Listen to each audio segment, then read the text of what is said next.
Good afternoon, everyone. Good Wednesday afternoon.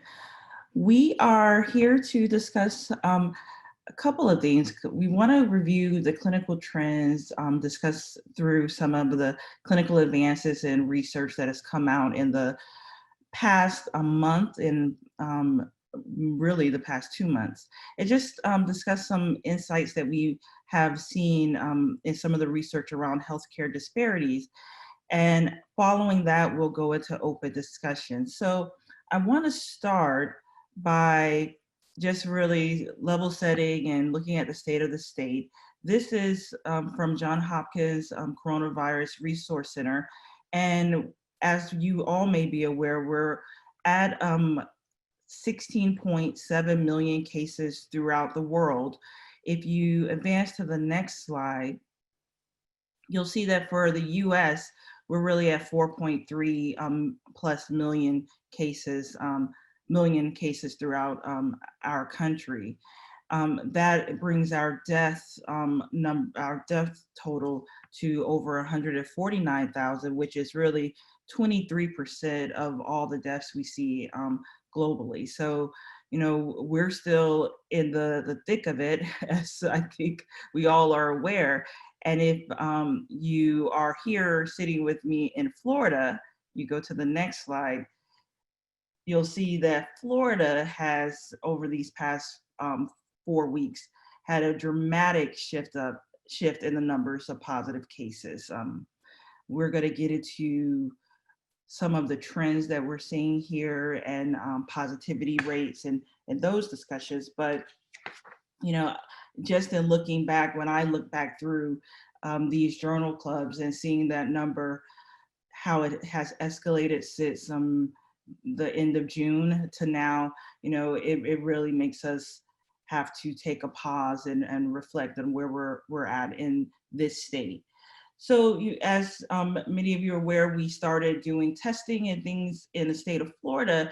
And if you go to the next slide, I just wanted to share what we've seen since really initiating those tests. This graphic takes us back from June 29th through to July 28th. And we are seeing a positivity rate within our residents of 4.1 and amongst our staff of 3.36. You know, that brings us into the discussion of really looking at the clinical trends and updates. So if you go ahead and advance to the next slide, what I like to do is to really look at some of the updates that we've seen from the CDC and CMS. So in this first one, I'm not sure if anyone caught it, but this was really announced, this change was announced on the 22nd of July last week, when we saw that the CDC really started to define a difference between mild to moderate and severe cases and how long isolation should be continued for those cases, really impacting a lot of what we're doing in some of our SNFs, where we have isolation units, and as well as those dedicated COVID-19 units. So for mild to moderate, they're recommending that isolation and precautions be discontinued after 10 days after symptom onset, provided that the fever and all other symptoms are resolved. And then for those with more severe illness, they're recommending isolation and precautions for up to 20 days after symptom onset. When we look at why the CDC has made this recommendation, I wanted to highlight a paper that they used in their references. You can see if you go to their site, they're really looking at how in these patients who are more severely ill, how long can you detect viral shedding? And if you advance to the next slide for me, Shane. So this paper is a preprint, and it will be published in the British Medical Journal. And it looked at 129 patients with severe or critical COVID, and the duration of infectious viral shedding ranged from 0 to 20 days, with the probability of detecting infectious virus dropping below 5% by that 15th day. There's another article that they reference where they looked at 5 hemodialysis patients, and they saw that you could detect COVID for 24 to 37 days following symptoms. So there's still some variability, but this is really why the CDC took that stance and decided to make that recommendation change. If we go to the next slide, I want to talk about some of an update that we saw from CMS last week as well. And this was around funding and weekly data, assistance and supported testing strategies. So we're going to stay here for a minute. Funding, they've now devoted an additional $5 billion to Medicare certified long-term care facilities. And you may, if you're a part of FHCA or some other organization, you may have seen that announcement come out because there was a lot of excitement around the fact that there would be more dollars invested in our SNFs and ALs. Weekly data of high-risk homes will now be rolled into the weekly governor's report.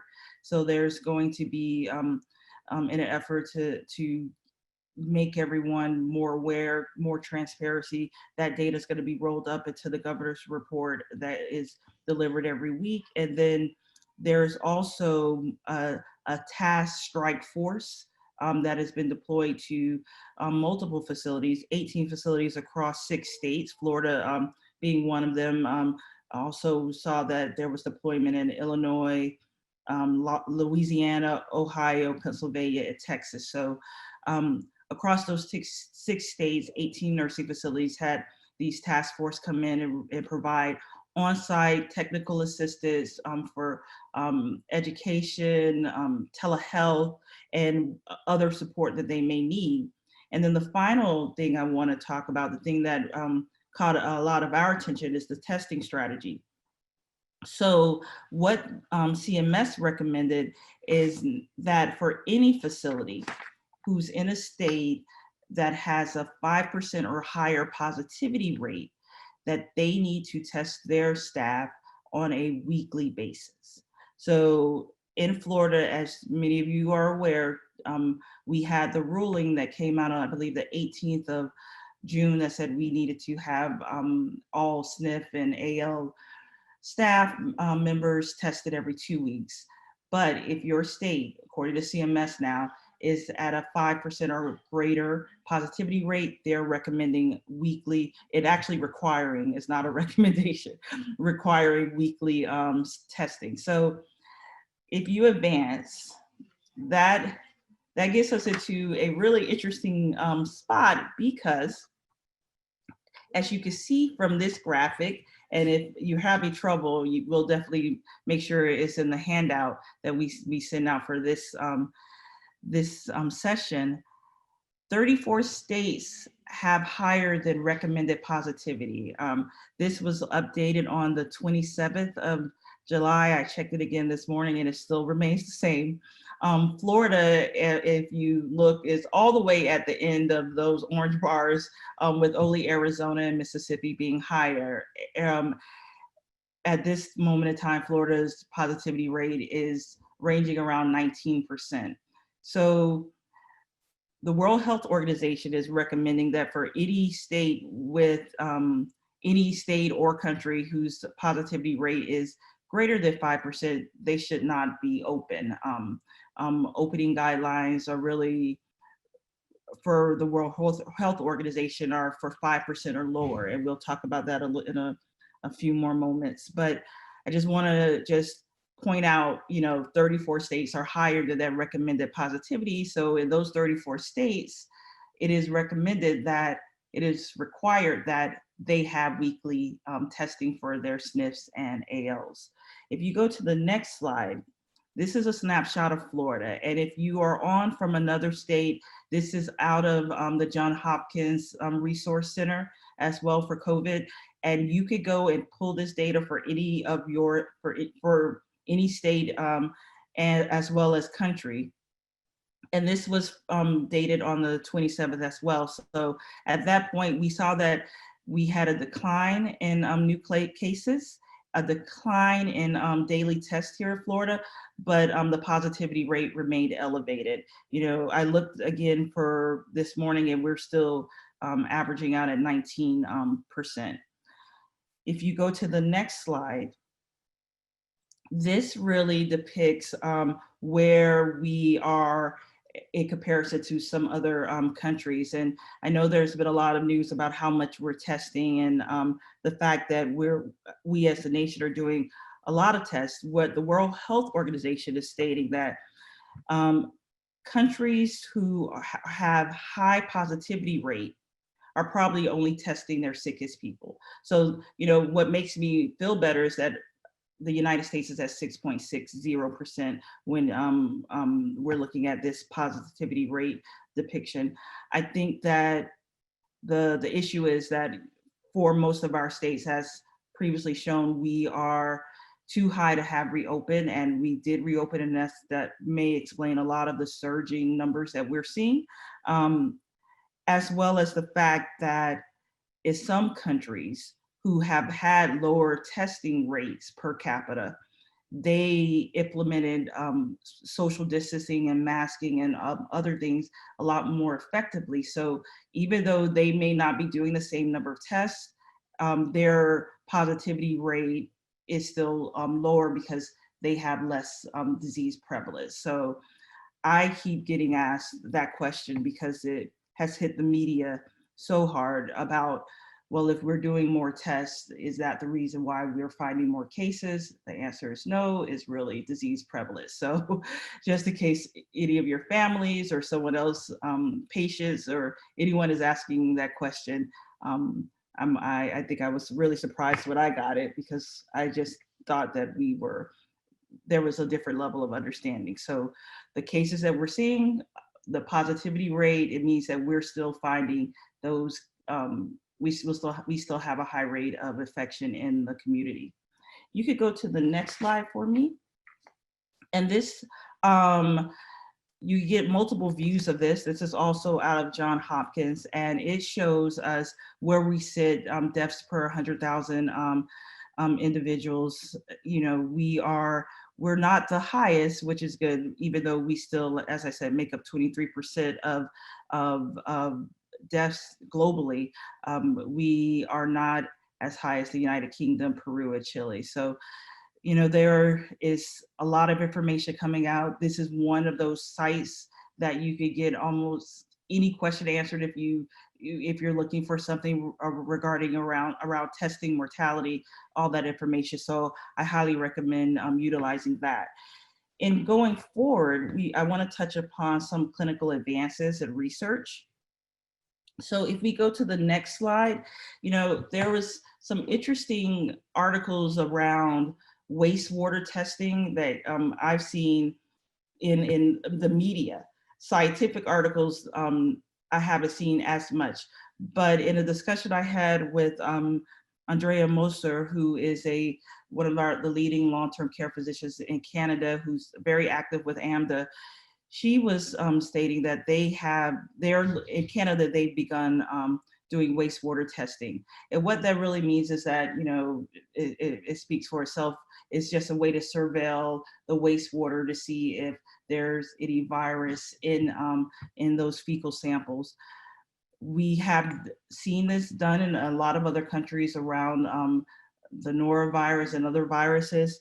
I will say that it is something that is being pushed heavily by certain countries. Australia has a very big collaborative and looking at their states and territories to begin ramping up this testing. In Finland, they're actively doing this. In the Netherlands, they're actively doing this. And Pakistan, they're doing this. And then when we're looking at what's happening in the United States, states such as Colorado, Ohio, and New York, those are the three that I've seen where they are really interested in doing this type of testing. The advantage that it presents is that when we look at a fecal sample, that fecal sample may become positive within 3 days of infection. And you may see a positive result 1 to 3 days before having any symptoms.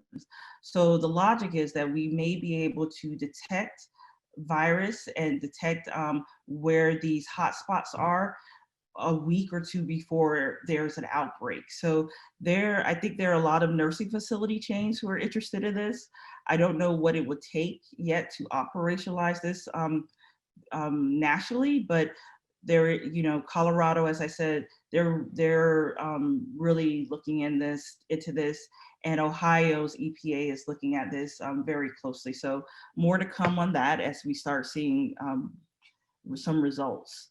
If you go to the next slide, I wanted to just call out this special report that was in the New England Journal of Medicine, and is the reason why. I mean, we can also advance the slide, is that this is a national call to action for scientists and organizations who may have any ideas around testing strategies and approaches that the NIH is rolling out. The goal is to identify and then accelerate the development of a testing strategy, scale it up, and deploy innovation. So it's really exciting in that regards. And if you advance to the next slide for me, they're really asking for any type, any innovations around testing strategies. So I think things like the wastewater surveillance, the fact that you can pick up so many, such a large, get a large idea of what is happening in that population for maybe a city, or if it's specific to the nursing facility, much faster than you could if you were trying to test everyone. If in order for us to do testing at the level that we would need to do testing, we're looking at billions upon billions of dollars. And I think that in the NIH's proposal, they're really trying to figure out, okay, what are the best ways? What are the strategies? So I don't know if anyone else has seen this article. It was really exciting to me because it's like they are looking for ideas. And I think we've had many discussions where we've talked about different things. I don't know if something's going to roll out through AMDA, but I would love to see us as a state organize and figure out what are the best things that we can, what are the innovative things that we could push for in doing and designing something like this. And that's just me on that soapbox, but we could keep going forward. Another thing that I wanted to just highlight, more so because it's in the media, you know, a lot of the latest news stories, and we're not going to discuss what has happened in the media, but just to once again reiterate that there's yet another study that is now out that shows that we have not seen a benefit of adding hydroxychloroquine to the treatment. In this study, they looked at patients who had mild to moderate disease. They studied those patients and they either gave hydroxychloroquine alone or with azithromycin, and compared that to those individuals who received nothing, into none of those interventions over 15 days to see how was there any improvement in outcomes or anything, and they found nothing. And I think that is the takeaway message. A long way from where we were back in March and April in our understanding of this drug and what we're seeing.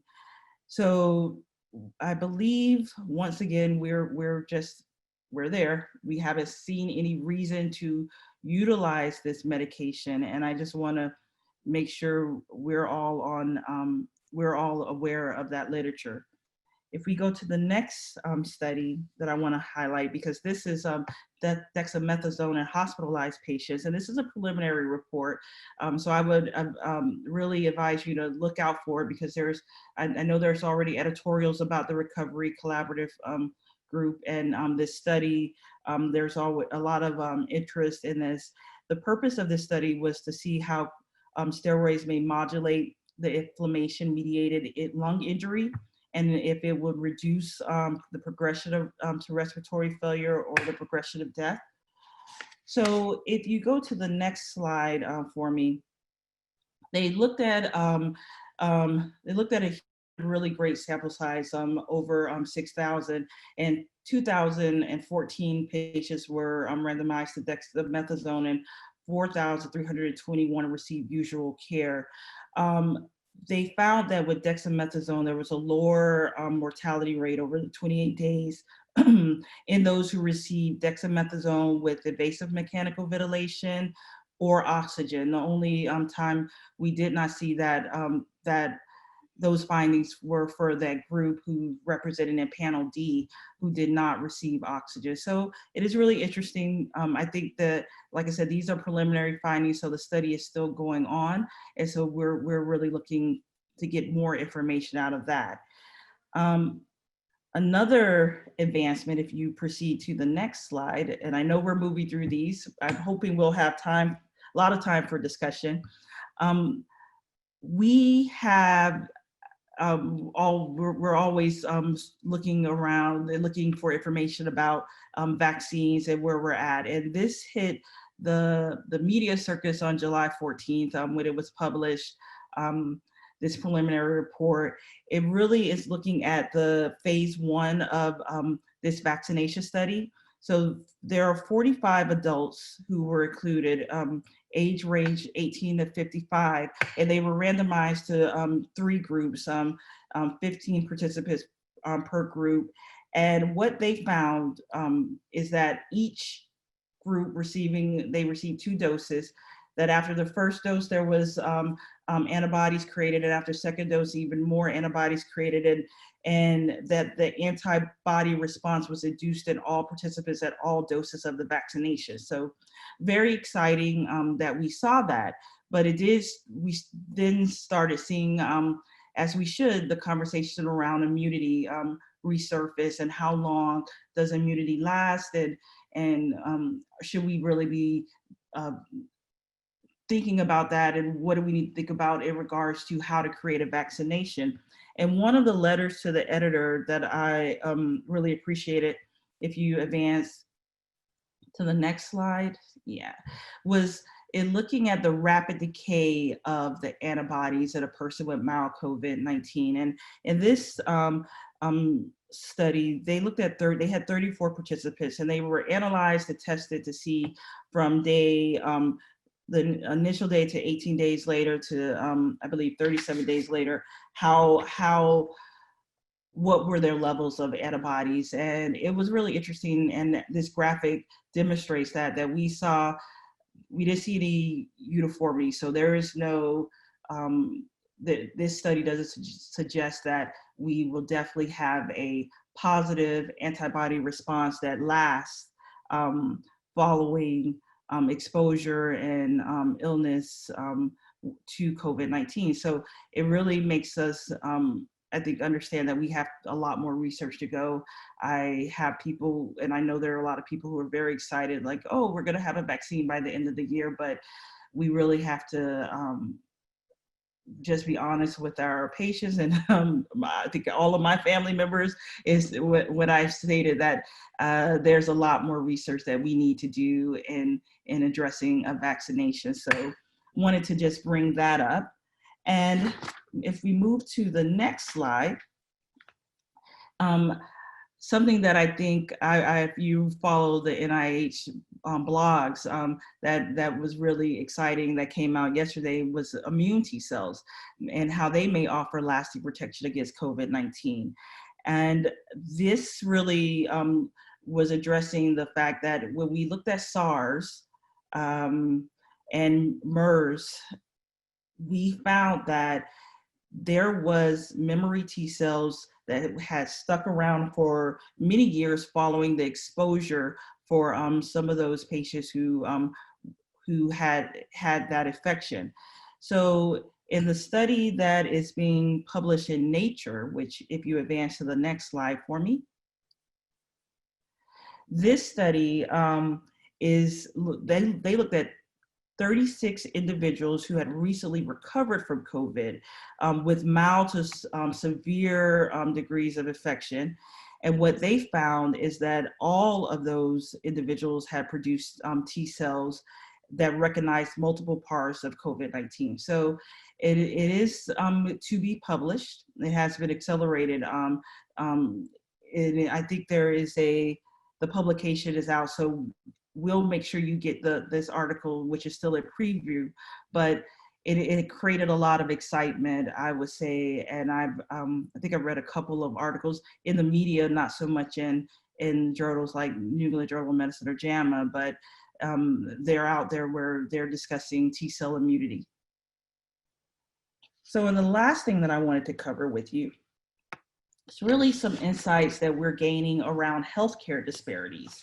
And I'm going to start with a JAMA article that was recently out. It is Assessment of Community Level Disparities in Coronavirus Infections and Deaths in Large U.S. Metropolitan Areas. And this really looked at the rates of poverty and disease prevalence. So if you go to the next slide, just one of their tables that I want to highlight really is when we're looking and thinking about healthcare disparities, racial inequalities, and the impact that it is having on COVID-19 infections, is really interesting to see a breakdown like this, where they were looking at county level poverty and income, race and ethnicity, and then looking at the amount of infection that they had in those counties.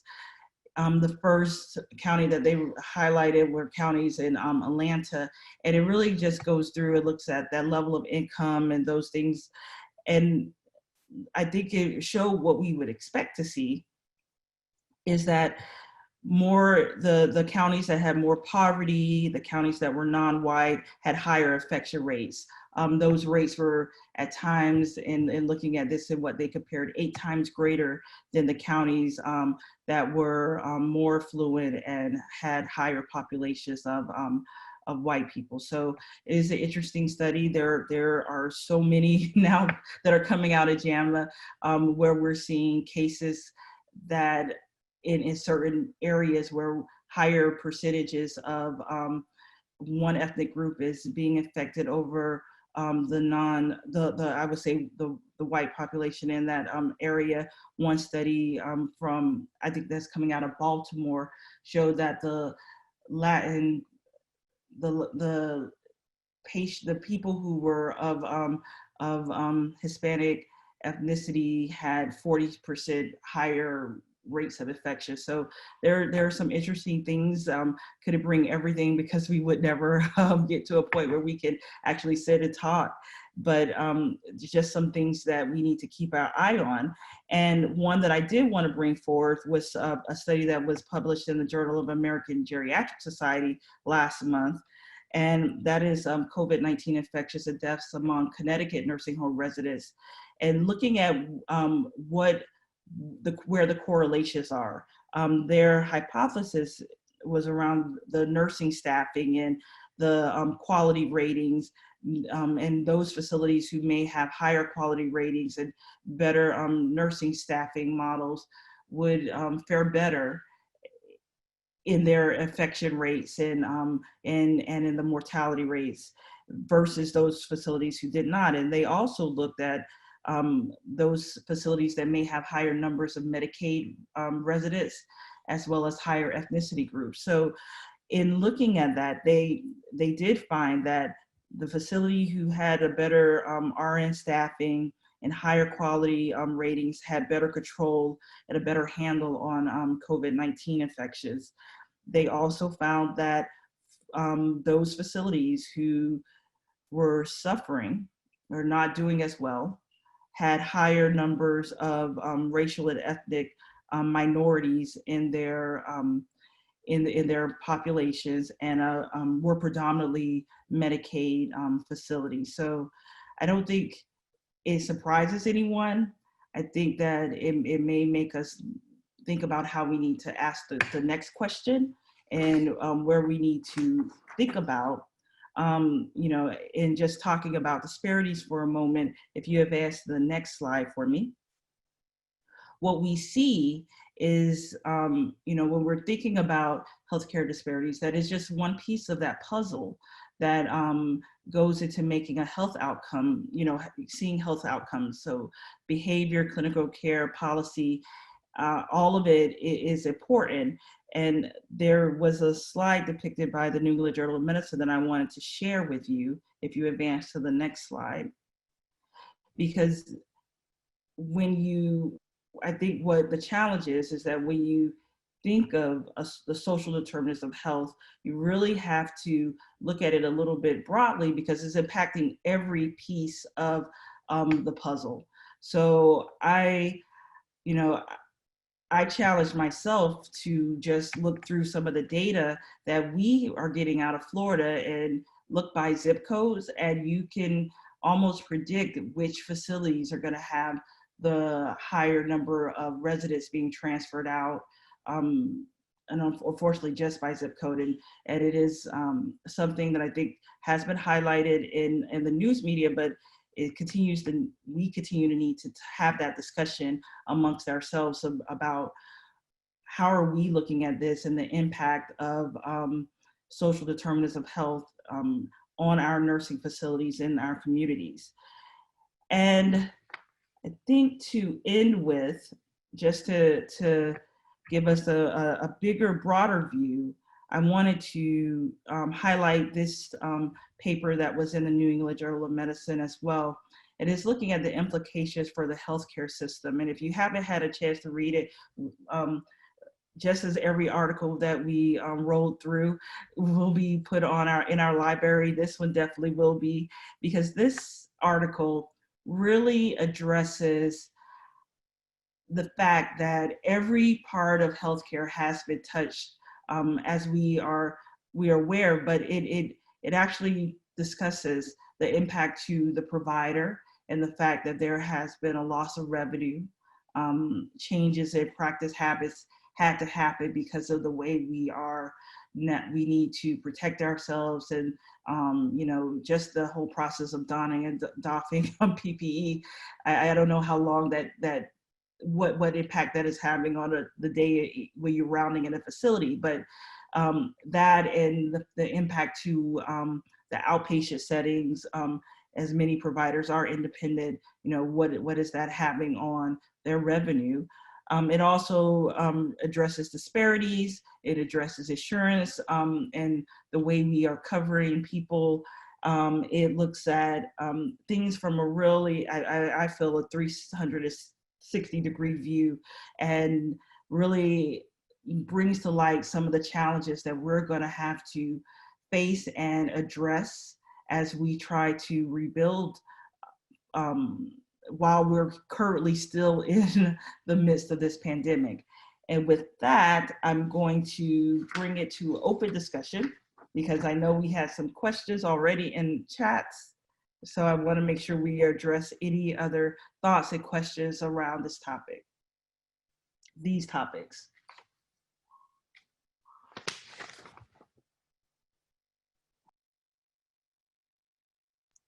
So I will say that I saw, Dr. Zorowitz, I did see your comment about saving materials. I believe that was when we were talking about the wastewater testing.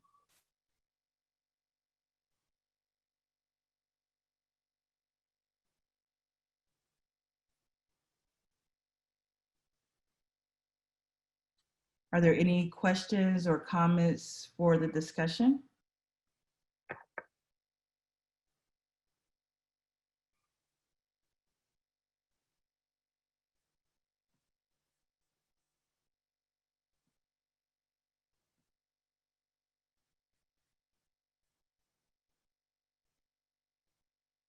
And Shay, can we unmute the group? Okay. Yeah, we do have a question in the chat too. I was just going to let you know from Dr. Diaz. Are there any standard COVID protocols in the works for nursing homes, specifically clinical protocols? I think we have, I know we've been working on something within FMDA. There are some publications that have gone out through JAMDA where we had treatment recommendations and recommendations from the state of New York. There are some things that we were working on for this, the CDC as well. Many people for FMDA and AMDA were jointly working on those protocols.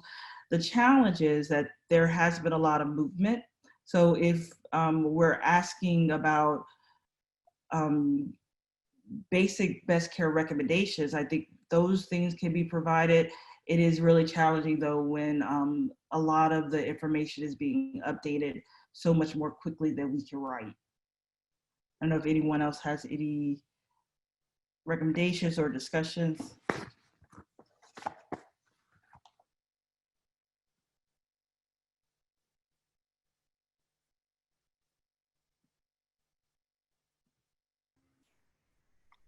Diane, it's Joe Auslander. Can I ask you a question?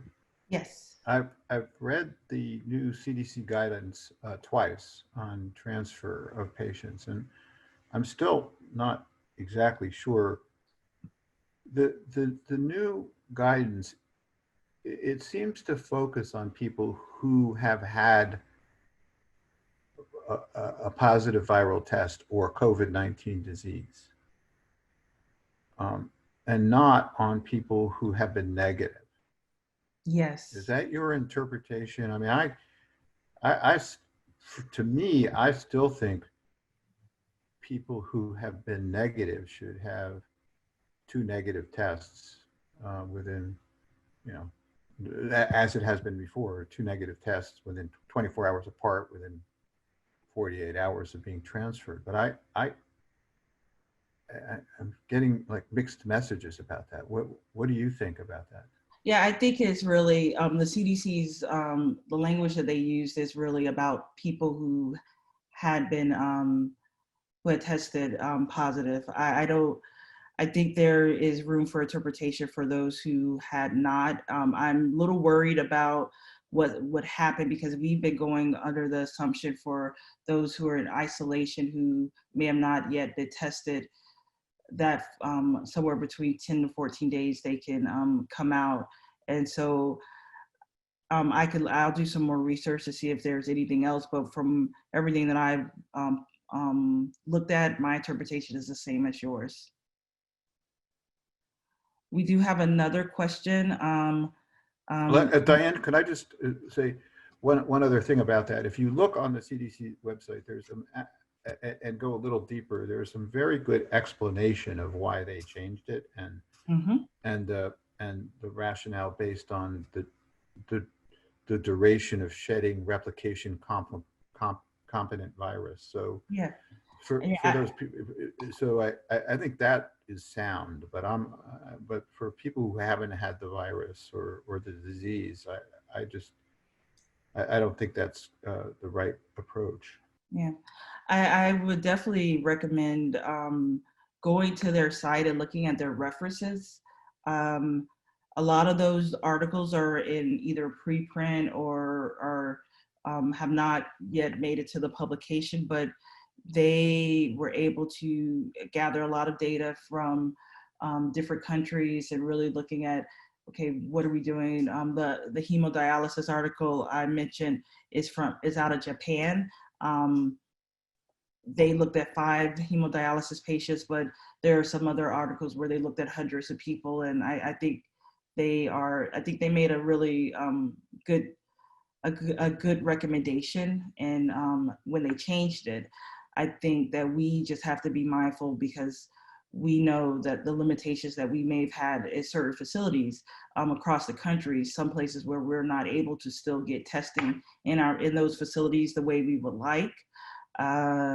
We need to work with our facilities staff, the director of nursing, the administrator, to figure out a plan that is more suitable for those who have not been tested. I wouldn't want somebody to be isolated for 20 days, suspecting that they may have issue. I don't think that's the right interpretation. Any other thoughts, Dr. Auslander? No, thanks. So I believe we had a question from Jack Qatar. I don't know if I'm saying your name correctly, but the group sample testing in the United States, like some other countries are doing, are we doing any group sample testing? I do not know of that. I don't know if anyone else is on the call, and I'm assuming you're meaning like the pooling testing where we are pulling a sample and testing to see if they come out positive. If not, you can please do clarify.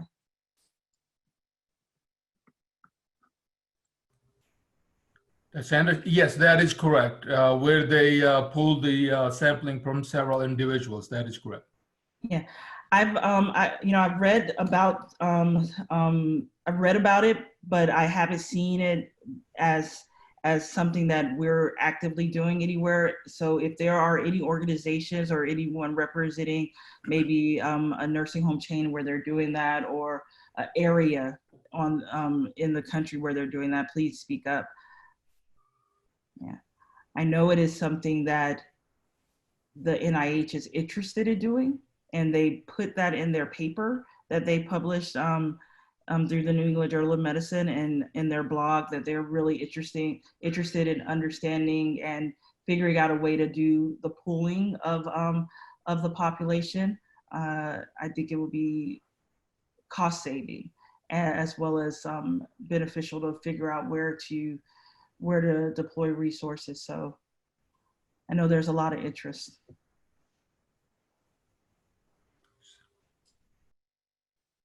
Any other questions or comments?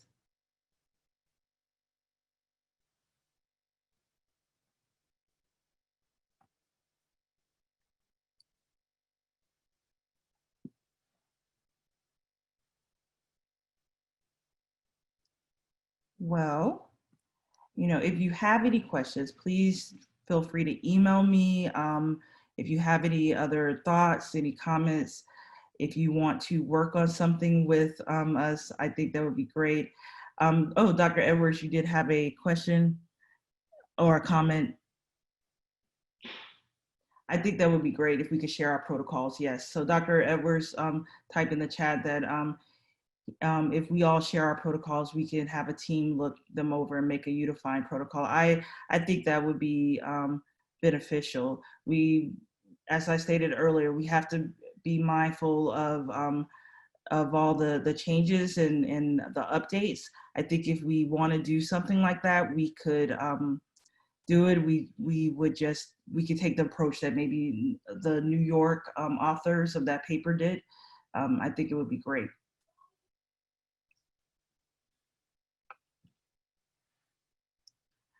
All right, everyone. I thank you for joining.